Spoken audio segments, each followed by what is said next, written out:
ঠান্ডা থাকবে যে মানুষ বরফের মতো জমে যাবে। সেখানে খাবার হিসেবে দেওয়া হবে কাঁটাযুক্ত বিষাক্ত জাক্কুম ফল, যা খেয়ে মানুষ যন্ত্রণায় ছটফট করবে। গ্লাস দিয়ে তাদেরকে পান করানো হবে ফুটন্ত পানি, দুর্গন্ধযুক্ত রক্ত ও পুজ। হ্যাঁ বন্ধু, এটা সেই ভয়াবহ জাহান্নাম যা প্রতিটি অপরাধীকে ফেস করতে হবে।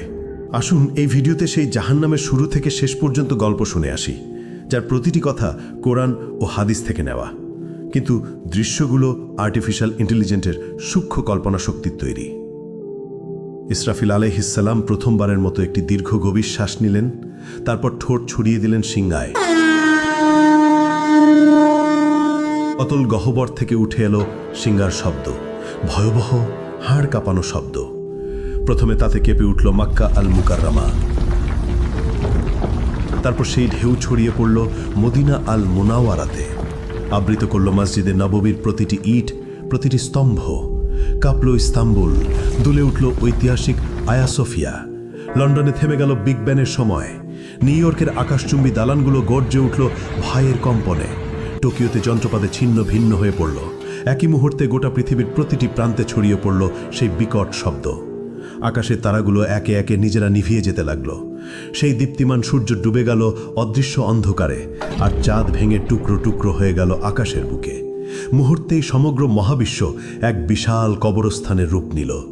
নেমে এলো নীরব নিস্তব্ধতা। সবকিছু সম্পূর্ণ অন্ধকার, সবকিছু মৃত্যুকোলে ঢলে পড়েছে, সবকিছু আচ্ছাদিত হয়ে গেল। শুধু আল্লাহ অবশিষ্ট রইলেন। ঘোষণা আসলো, আজ কার জন্য রাজত্ব? কিন্তু কেউ উত্তর দিল না। কতক্ষণ স্থায়ী হলো এই ভয়াবহ নীরবতা?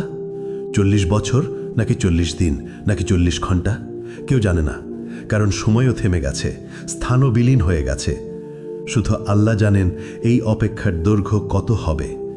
মৃতরা মিশে গেছে মাটির সঙ্গে, হাড়গুলো মিশে গেছে ধুলায়, চুলগুলো পচে গেছে, নখের অস্তিত্ব নেই।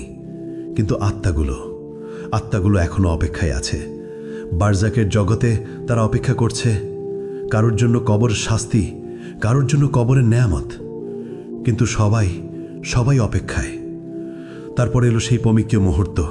দ্বিতীয় আদেশ প্রতিধ্বনিত হলো, সিংহায় আবার ফু দাও ইসরাফিল। ফলে ইসরাফিল নিলেন দ্বিতীয়বার গভীর শ্বাস। কিন্তু এবার তা ভিন্ন। এবার তা জীবনের শ্বাস, এবার তা পুনরুত্থানের শ্বাস। ইসরাফিল দ্বিতীয়বারের মতো সিংহায় ফু দিলেন। শব্দ ছড়িয়ে গেল সর্বত্র। পৃথিবী ফেটে যেতে লাগলো প্রচণ্ড শব্দে।